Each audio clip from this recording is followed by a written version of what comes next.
Vojislav Pavlović. Pismo majke Bosiljke. Kažu da rat najteže pada onima koji su ostali kod kuće. Oni strepe za svoje najmilije i čekuju vesti sa fronta. Majke, sestre i žene, oni koji su otišli da brane otadžbinu u velikom ratu, danonoćno se mole za njihovo spasenje, a kao svedok ove dirljive borbe i patnje koje se odvijala daleko iza fronta, danas nam je ostalo i ovo pismo.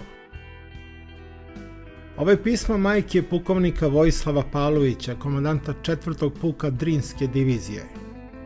Nađeno je u njegovom vojničkom sanduku, pošto je podlegao ranama. Pismo mu je napisala njegova majka Bosiljka, inače unuka Karađorđeve ćerke Save, kao i baba slikarke Milene Pavlović Barili. Evo i tog pisma. Vojo, sine, pismo tvoje primila sam juče i potpuno razumela. Sve na stranu, vreme i prilike su ozbiljne. Lako može sve na lepo da prođe, ali ako Bog rekne i mora se napred, onda znaš šta te čeka.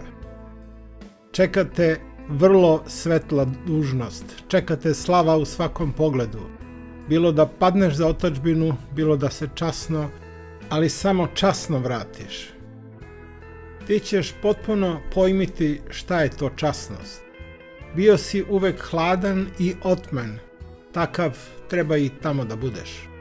Vele ljudi da je prvoga dana pomalo uzbuđenja, a posle nastane puna ravnodušnost.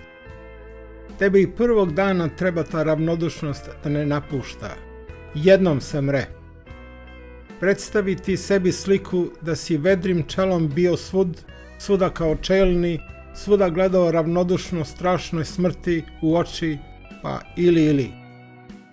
Ti znaš da je srce tvoje majke veoma trošno, ti znaš šta bi me satrlo, a šta bi mi srce okrepilo i krila mi dalo. Prema tome se vladaj. Tvoja majka. Neka je večna slava pukovniku Vojislavu Pavloviću i njegovoj majici Bosiljki. Da se ne zaboravi.